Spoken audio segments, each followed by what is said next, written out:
Hi, welcome to GLP and You. Today we're discussing the Strive Pharmacy lawsuit with Lilly versus Strive Pharmacy. I have another video about the Empower lawsuit. They're markedly similar in some ways and markedly different in others.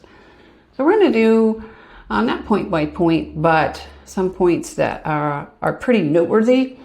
And I'll link to the documents that I made on a Google Doc, and I will put a link to the actual lawsuit in the notes section below. So feel free to click on those if you want to read through that yourself. But here we go. In the complaint section of the lawsuit, this is numbers 1 to 6 in the complaint. It talks about how Strive Pharmacy actually mass produces their tirzepatide, and it's not a personalization for each person, which is what it needs to be. It makes note in number 4, Lilly says that Strive is experimenting on consumers. This was also addressed in the other lawsuit against Empower. And it is a true statement because the compounding is being used with additives like B12 and niacinamide and glycine. These are not things that Lilly has in theirs, nor is there any research that I know of that is available for tirzepatide with additives. So in essence, we are being experimented on, and we accept that. People who use compounded accept that when they purchase the medications. Now, up until this point, many of the patients who use the compounding have been able to access tirzepatide without any additives whatsoever. I know Hallandale was one of the pharmacies that was doing it, and there's many others. But since the lawsuits came about and the FDA said there was no shortage, it seems like all of the tirzepatide, compounded tirzepatide, without any additives was no longer available, and now you have to decide that you want to use something that has an additive in it.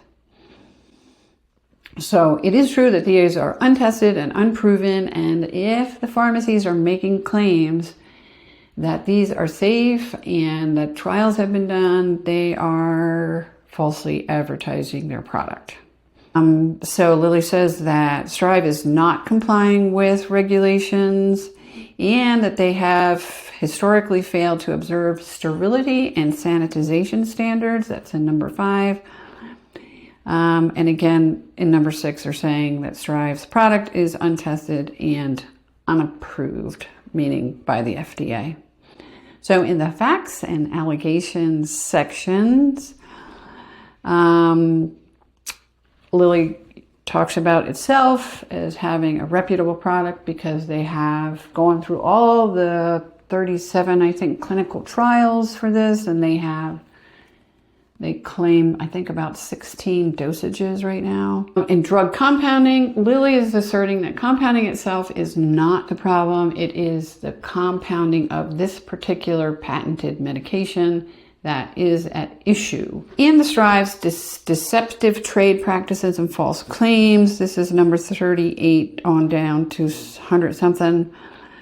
Lilly's saying that Strive is not tailoring its drugs, that they are a large-scale operation, and they offer bulk discounts, meaning that their medicine is not personalized, it's not superior, and that the pharmacies do not adhere to regulations. Talks about Strive's volume pricing, meaning they're not tailoring things and they're not personalizing things.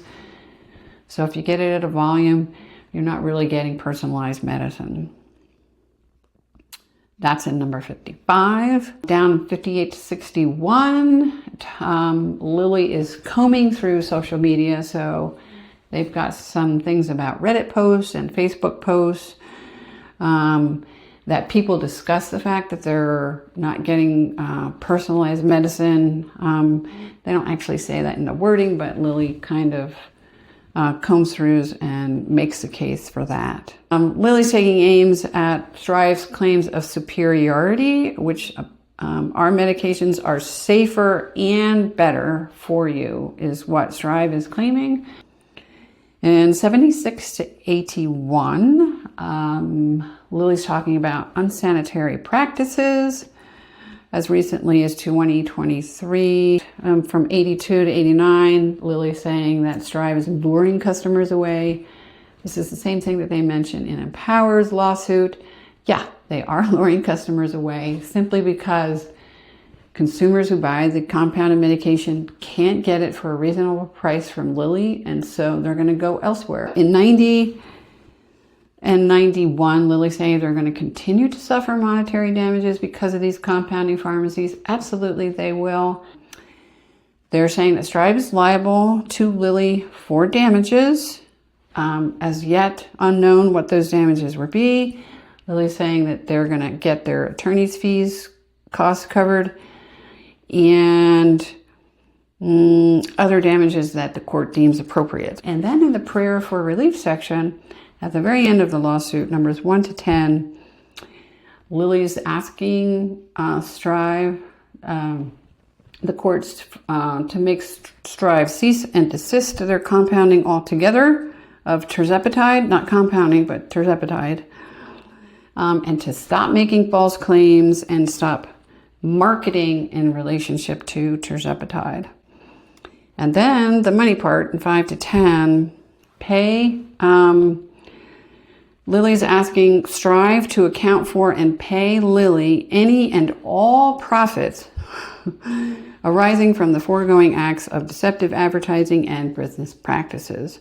I'm unclear as to how they're going to make that, because compounding tirzepatide was legal up until recently when the FDA said the shortage was over, so they can't actually get any of those profits whatsoever.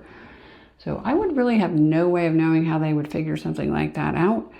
If you're a lawyer and you know about that, I'd love to hear from you in the comments section below.